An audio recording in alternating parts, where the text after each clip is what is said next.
नमस्कार मित्रांनो, तुमच्यासाठी जबरदस्त जॉब वॅकन्सी घेऊन आलेलो आहे। महाराष्ट्र शासन अंगणवाडी भरती निघालेली आहे। शैक्षणिक अर्थ जे आहे या ठिकाणी तुम्ही 12वी उत्तीर्ण असणं आवश्यक आहे। अर्ज करण्यासाठी या ठिकाणी कुठल्याही प्रकारची फीस पेमेंट तुम्हाला करायची नाही। वयोमर्यादा या ठिकाणी 18 ते 40 वर्षापर्यंतची देण्यात आलेली आहे। अर्ज करण्याची शेवटची तारीख 1/8/2024 या ठिकाणी आहे।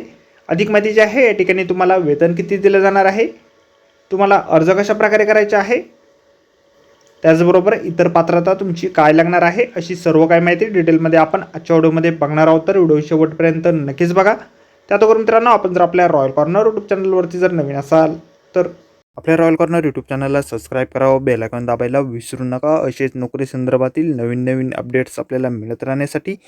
तर सुरू करूया मित्रांनो आजचा व्हिडिओ। तर मित्रांनो, आपण आलेलो आहे एकात्मिक बालविकास सेवा योजना प्रकल्प पारनेर अंतर्गत तालुका निवड समिती अंगणवाडी यांच्यामार्फत जे ऑफिशियल नोटिफिकेशन निघालेलं आहे वॅकन्सीच्या संदर्भामध्ये, म्हणजेच ही जी वॅकन्सी आहे नगर जिल्ह्यातील पारनेरसाठी या ठिकाणी निघालेली आहे।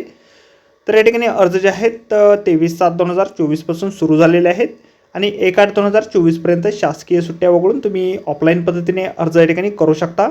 तुम्ही पोस्टाद्वारे किंवा या ठिकाणी बाय हँड अर्ज या ठिकाणी सादर करू शकणार आहात। या ठिकाणी वयोमर्यादा 18 ते 35 वर्षापर्यंतची आहे आणि विधवा महिला ज्या असतील त्यांना 40 वर्षापर्यंतची वयोमर्यादा या ठिकाणी देण्यात आलेली आहे।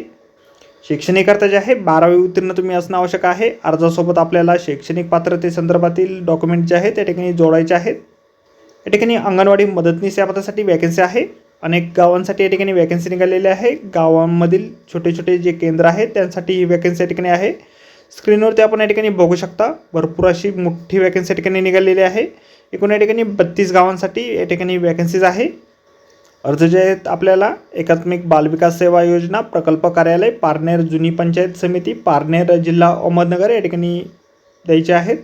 तर मित्रांनो, आजच्या व्हिडिओमध्ये एवढंच। व्हिडिओ जर आवडला असेल तर व्हिडिओला लाईक आणि शेअर नक्कीच करा। आपल्या चॅनलला जर अद्याप आपण सबस्क्राईब केले नसेल तर आपल्या चॅनलला सबस्क्राईब करा, अशाच नोकरी संदर्भातील अपडेट आपल्याला मिळत राहण्यासाठी। तर भेटूया अशाच नोकरी संदर्भातील पुढच्या व्हिडिओमध्ये।